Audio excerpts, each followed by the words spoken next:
Nesta edição especial do Jornal Nacional, nós temos a presença do 38º presidente da República Federativa do Brasil, Jair Messias Bolsonaro. Presidente, muito boa noite. Boa noite, Bonner. Boa noite, Renata. Primeiro, parabéns por essa vitória ampla nas urnas. Muito obrigado desde já por abrir as portas da sua casa para o Jornal Nacional nessa noite tão especial, de um dia certamente que foi muito atribulado tem sido para o senhor. Nós já sabemos que, em primeiro lugar, o senhor deseja agradecer aos eleitores brasileiros e é muito justo. Por favor. Eu quero agradecer a todos que votaram em mim, pelo apoio, pela confiança, agradecer pelas orações também. Afinal de contas, ao longo de 4 anos, não só durante a pré-campanha, bem como a campanha, nós tivemos uma bandeira baseada na passagem bíblica, João 8,32. E conhecereis a verdade, e a verdade vos libertará. Está na hora do Brasil conviver com a verdade. Então agradeço esses que acreditaram na verdade e confiaram no meu nome nas urnas. Presidente, nesses poucos minutos que nós queremos aproveitar aqui à sua disposição para acalmar os ânimos que andaram tão acirrados ao longo dessa campanha. No primeiro dia, depois do segundo turno, o senhor disse aqui no Jornal Nacional que será um escravo da Constituição de 1988. No último sábado agora, na sua última aparição nas redes sociais, antes da eleição, o senhor estava com um exemplar da Constituição nas mãos e reiterou que todas as suas ações seguirão os postulados da Constituição. No seu discurso da vitória de ontem, o senhor disse que vai defender as liberdades e vai defender a democracia. Diante disso tudo, o que é que o senhor diria àqueles que ainda insistem em dizer que a sua eleição é um risco para a democracia? Primeiro, dizer-lhes que as eleições acabaram. Chega de mentira, chega de fake news. Realmente, agora estamos numa outra época. Eu quero governar para todos, como você bem disse, no Brasil, não apenas para os que votaram em mim. Temos uma Constituição que tem que ser realmente a nossa Bíblia aqui na Terra e respeitá-la, porque só dessa maneira podemos conviver em harmonia. Presidente, boa noite. Durante a campanha, o senhor já teve oportunidade de se desculpar por palavras mais fortes que usou em sua pregação sobre um projeto polêmico de educação sexual nas escolas. O senhor chegou até a pedir desculpas aqui no Jornal Nacional por ter se excedido no calor das discussões. Numa outra ocasião, o senhor disse enfaticamente não ter nada contra os gays. Depois disse que vai lutar contra aqueles que querem dividir o Brasil entre homos e héteros, entre brancos e negros, entre sulistas e nordestinos. Há relatos concretos sobre pessoas que têm agredido gays, verbal e fisicamente. Na campanha, o senhor repudiou o voto dos que usam a violência. Como presidente eleito, o que o senhor diria para aqueles que ousem ser preconceituosos e agressivos contra outro ser humano apenas por serem gays? A agressão contra um semelhante tem que ser punida na forma da lei. E se for por um motivo como esse, tem que ter a sua pena agravada. Agora, deixo bem claro, ganhei o rótulo por muito tempo de homofóbico. Na verdade, eu fui contra a um kit feito pelo então ministro da Educação, Haddad, em 2009 para 2010, onde chegaria nas escolas um conjunto de livros, cartazes e filmes, onde passariam crianças se acariciando e meninos se beijando. Não poderia concordar com isso. E a forma como eu ataquei essa questão é que foi um tanto quanto agressiva, porque eu achava até que aquele momento merecia isso. Bem, tivemos em parte sucesso, porque no ano seguinte a própria presidente Dilma Rousseff, depois de ouvir as bancadas evangélica e católica, resolveu recolher esse material, mas o rótulo ficou em cima de mim. E deixo bem claro que isso tudo aconteceu por ocasião, acredite, do 9º Seminário LGBT Infantil na Comissão de Direitos Humanos da Câmara, onde presente estava o então secretário de alfabetização do MEC, André Lázaro. E os senhores podem pegar as imagens no YouTube, onde ele dizia claramente que passou 3 meses discutindo até onde a língua de uma menina entraria na boca de outra menina para fazer o filme Beijo Lésbico para combater a homofobia. Então, eu acredito que essa agressão contra a família e contra a inocência das crianças em sala de aula é que resultou, na minha forma, um tanto quanto violenta, concordo, para tentar demover o Ministério dessas cartilhas, desses filmes e desses cartazes. Presidente, o senhor sempre se declara enfaticamente, aliás, um defensor da liberdade de imprensa. Mas em alguns momentos da campanha o senhor chegou a desejar que um jornal deixasse de existir.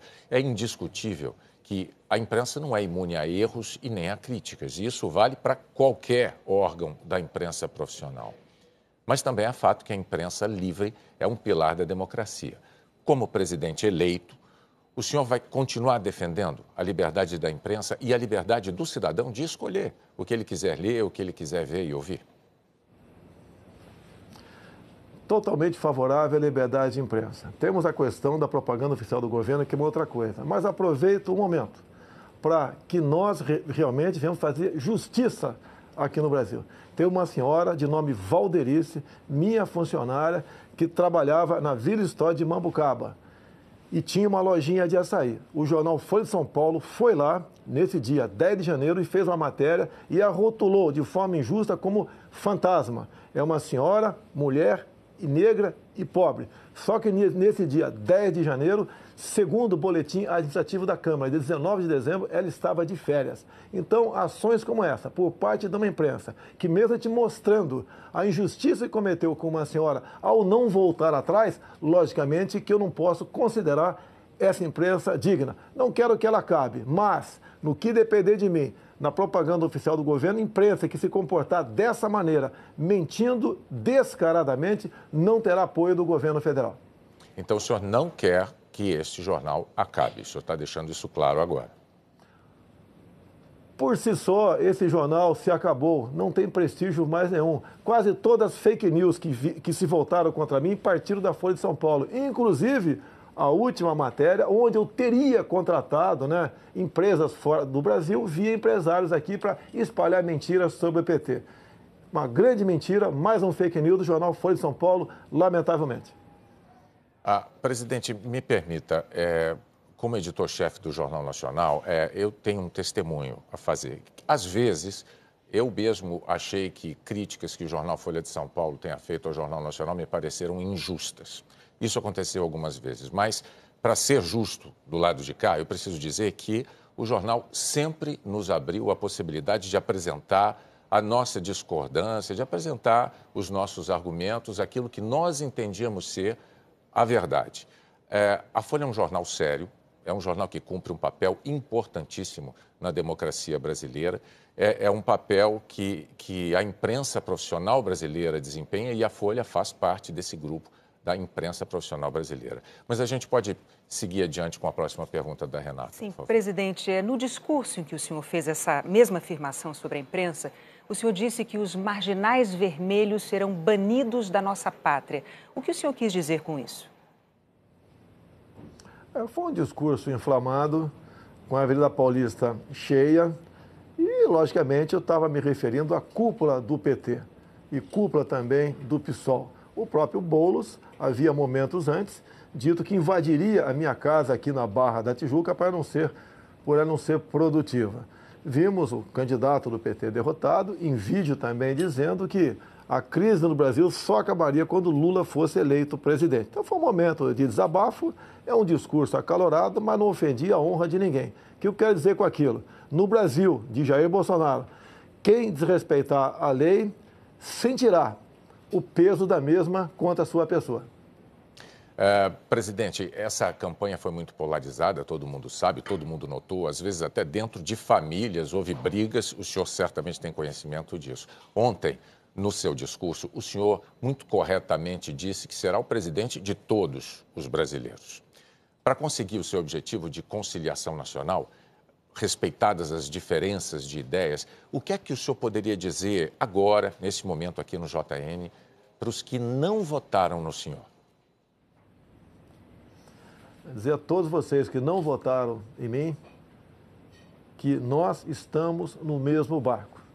Se o Brasil não sair dessa crise ética, moral e econômica, todos nós sofreremos as consequências do que se aproxima no futuro. Nós queremos junto com vocês. Afinal de contas, nós temos tudo para sermos uma grande nação. O que está faltando é a união de todos, evitar as divisões. Essas divisões apareceram no governo anterior. Nordestinos, sulistas, brancos e negros, ricos e pobres, homos e héteros. Isso nós vamos evitar. Vamos tratar todos iguais. E eu apelo àqueles que não votaram em mim. Nos dê oportunidade agora de mostrar que realmente nós podemos fazer uma política de modo que a felicidade se faça presente em nosso meio no futuro. Presidente, uma última pergunta. O senhor disse há pouco à Record e ao SBT que pensa em convidar o juiz Sérgio Moro ou para o Ministério da Justiça ou para o Supremo Tribunal Federal. Qual dessas duas funções o senhor prefere para ele? Olha, o juiz Sérgio Moro é um símbolo aqui no Brasil. Eu costumo dizer que é um homem que perdeu a sua liberdade no combate à corrupção.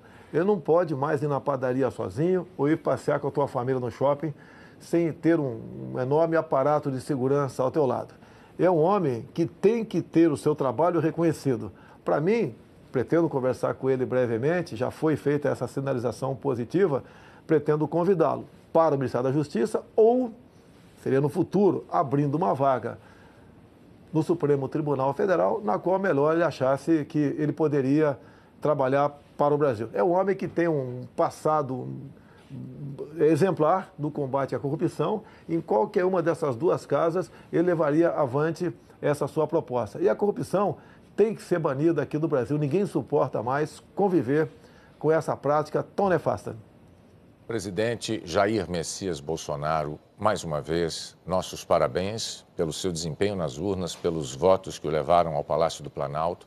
Muito obrigado por dedicar esse tempo aos eleitores brasileiros, usando o Jornal Nacional para isso.